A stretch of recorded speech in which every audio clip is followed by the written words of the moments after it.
My first job was actually a multi-skilled technical operator in a big TV studio broadcaster.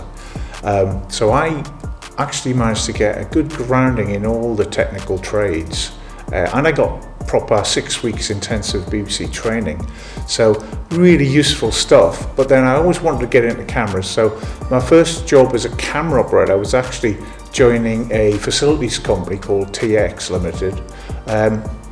And strangely enough, they were after a sort of a junior camera operator to operate cameras on a brand new TV program, a kids program. You've probably not heard of it, but it's called Teletubbies.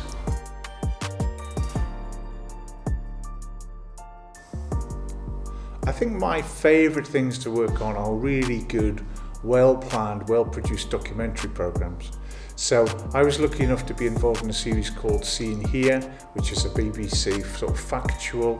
I also worked on a really interesting program which ran for like 8 years or so, UK Today. It's not a well-known program in this country, but it was for the Foreign and Commonwealth Office. So it was beautiful little documentaries about aspects of British life that actually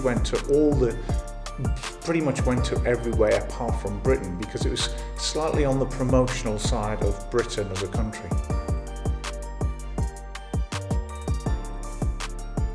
I think if you want to become a camera operator on live events or TV, or become a DOP, as I eventually ended up being, is really you have to start at the bottom.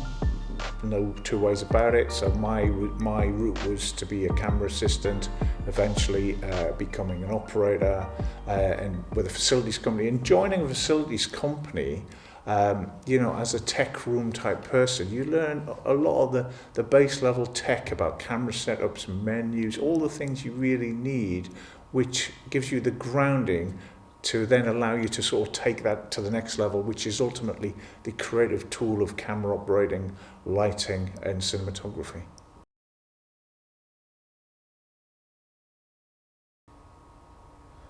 I think the beauty of working in TV is you actually never stop learning. There's always something you can learn. There's always something you think, if you look back and it wasn't done correctly, you can correct that next time.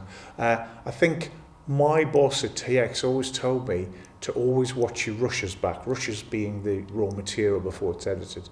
So if you have the opportunity to look at what you've shot, criticise the exposure, criticise the white balance, criticise the way you did perhaps a bad handheld move, and then you learn from that and you can take that forward and become a much better operator or lighting person.